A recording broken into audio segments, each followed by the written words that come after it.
Hello दोस्तों, नमस्कार। NKG के सेंटर चैनल में आप सभी का स्वागत है। इस वीडियो में जीके से संबंधित प्रश्न हैं जो कि विभिन्न प्रतियोगी परीक्षाओं में पूछे जाते हैं।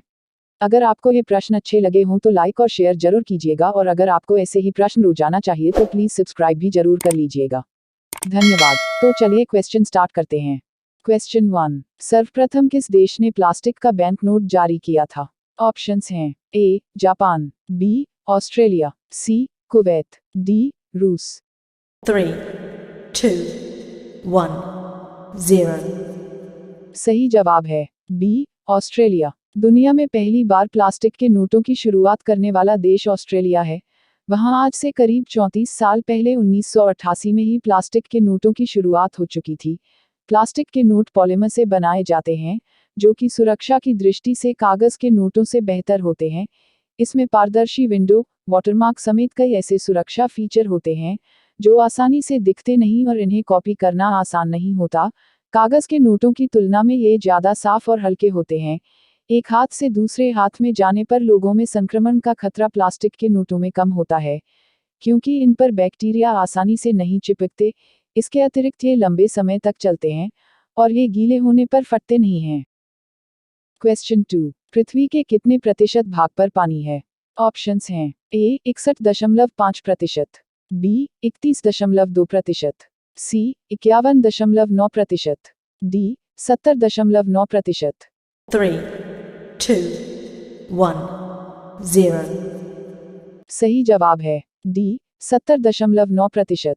हमारी पृथ्वी के 70.9 यानी कि लगभग 71% भाग पर पानी है, जबकि बचे हुए 29.1% भाग पर स्थल है जहां पर मानव और दूसरे जीव जंतु रहते हैं।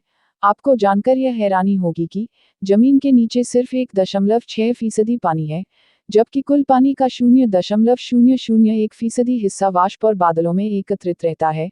पृथ्वी की सतह पर सबसे ज्यादा पानी समुद्र में फैला हुआ है। कुल पानी का 97% पानी समुद्र में पाया जाता है, लेकिन यह पानी खारा यानी नमकीन होने की वजह से पीने योग्य नहीं होता है। हालांकि पृथ्वी पर सिर्फ 3% पानी ही पीने योग्य है, जो ग्लेशियर, नदी, तालाबों में और जमीन के नीचे पाया जाता है। क्वेश्चन 3, किस देश में एक ही समय में आधे भाग में दिन और आधे में रात होती है? ऑप्शंस हैं ए रूस, बी अजरबैजान, सी कोलंबिया, डी सूडान। 3, 2, 1, 0। सही जवाब है ए रूस। रूस इकलौता ऐसा देश है जहां पर एक ही समय में आधे देश में दिन तो आधे देश में रात होता है। ऐसा 1 या 2 दिन नहीं होता है, बल्कि यह प्राकृतिक खेल 2.5 महीने तक चलता है। इसीलिए रूस को कंट्री ऑफ मिडनाइट सन कहा जाता है। क्वेश्चन 4, धरती का सबसे कम आयु वाला जीव कौन सा है? ऑप्शंस हैं ए मक्खी, बी गिनी पिग, सी मच्छर, डी खरगोश। 3, 2, 1, 0। सही जवाब है सी मच्छर। मच्छर सबसे कम उम्र वाला जीव है। मच्छरों का जीवन सिर्फ 7 दिन का होता है। कुछ मच्छर सिर्फ 2 दिन तक ही जीवित रहते हैं, तो वहीं कुछ मच्छरों की जिंदगी सिर्फ 24 घंटे की होती है। सबसे छोटे जीवन काल के कारण मच्छरों को एक दिन का कीड़ा भी कहा जाता है। क्वेश्चन 5, निम्नलिखित में से कौन सा एक तारा है? ऑप्शंस हैं ए चंद्रमा, बी शुक्र, सी पृथ्वी, डी सूर्य। 3, 2, 1, 0। सही जवाब है डी सूर्य। सूर्य सौरमंडल का एक तारा है, जबकि शुक्र और पृथ्वी सौरमंडल का ग्रह है और चंद्रमा पृथ्वी का एक उपग्रह है। क्वेश्चन 6, सिकंदर ने भारत पर कब आक्रमण किया था? ऑप्शंस हैं ए 325 ईस्वी पूर्व में, बी 326 ईस्वी पूर्व में, सी 323 ईस्वी पूर्व में, डी 327 ईस्वी पूर्व में।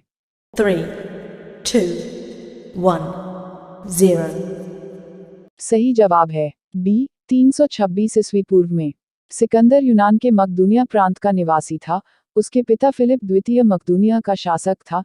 336 ईसा पूर्व में पिता की मृत्यु के बाद सिकंदर 20 वर्ष की आयु में यूनान की गद्दी पर बैठा। विश्व विजय अभियान के तहत उसने लगभग 326 ईसा पूर्व में भारत पर आक्रमण किया था। भारत पर विजय पाने के लिए सिकंदर बैक्टीरिया पर विजय प्राप्त करने के पश्चात काबुल तक पहुंच गया, काबुल से होता हुआ वह हिंदुकुश पर्वत के पार खैबर दर्रे से होते हुए भारत आ पहुंचा। क्वेश्चन 7, किस देश में दैत्य का कुआं स्थित है? ऑप्शंस हैं A France, B Germany, C England, D Bharat. 3, 2, 1, 0. सही जवाब है सी इंग्लैंड। दुनिया भर में कुछ रहस्य ऐसे भी हैं जिनका जिक्र आते ही लोग आज भी खौफ खा जाते हैं। ऐसा ही एक कुआं दुनिया भर में अपने विचित्र पानी के लिए जाना जाता है। कहते हैं इस कुएं के पानी में जो कुछ भी गिर जाता है वह पत्थर में तब्दील हो जाता है। इंग्लैंड के न्यूर्जबरो में स्थित इस कुएं को स्थानीय लोग दैत्य का कुआं मानते हैं। इस कुएं में गिरने वाली पत्तियां, लकड़ियां या फिर जीव सब कुछ पानी के गिरने के कुछ समय बाद पत्थर में बदल जाता है। नदी किनारे स्थित इस कुएं के पास कोई भी इंसान जाना पसंद नहीं करता है। लोगों का कहना है कि अगर वे इस कुएं के संपर्क में आएं तो वे भी पत्थर में बदल जाएंगे। हालांकि अब यह पर्यटन स्थल के रूप में विकसित होता जा रहा है। अब यहाँ लोग दूर से ही कुएं से गिरते पानी के नीचे अपना सामान लटका जाते हैं ताकि बाद में उसे पत्थर में बदलता देख सके। वैज्ञानिकों ने जांच में पाया कि इस कुएं के पानी में कुछ ऐसे तत्व की मात्रा बहुत ज्यादा है जिससे हर चीज पत्थर बन जाती है। फिर भी लोग इसे सामान्य कुआं नहीं मानते हैं। Question 8, statue of equality Bharat के किस शहर में स्थित है? ऑप्शंस हैं ए अहमदाबाद में, बी मुंबई में, सी बेंगलुरु में, डी हैदराबाद में। 3, 2, 1, 0.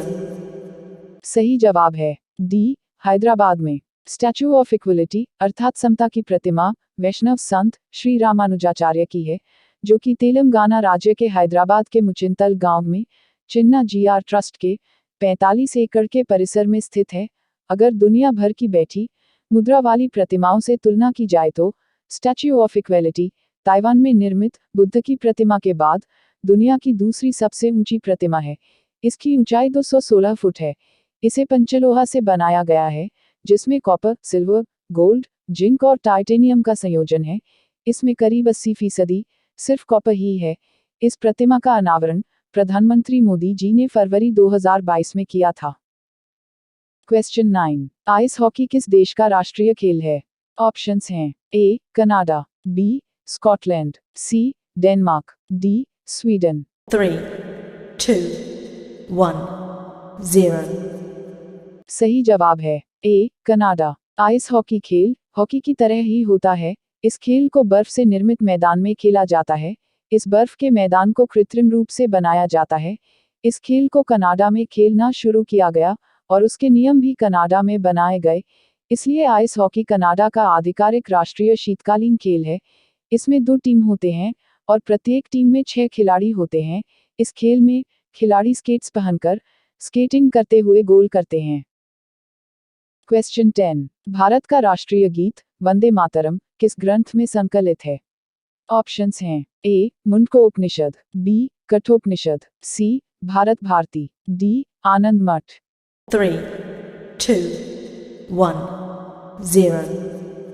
सही जवाब है डी आनंद मठ। आनंद मठ बांग्ला भाषा का एक उपन्यास है जिसकी रचना बंकिम चंद्र चट्टोपाध्याय ने की थी और जो 1882 में प्रकाशित हुआ था। भारत का राष्ट्रीय गीत वंदे मातरम इसी उपन्यास से लिया गया है। आनंद मठ एक राजनीतिक उपन्यास है। इस उपन्यास में बंगाल में 1773 के सन्यासी विद्रोह का वर्णन किया गया है। इस पुस्तक में देशभक्ति की भावना है।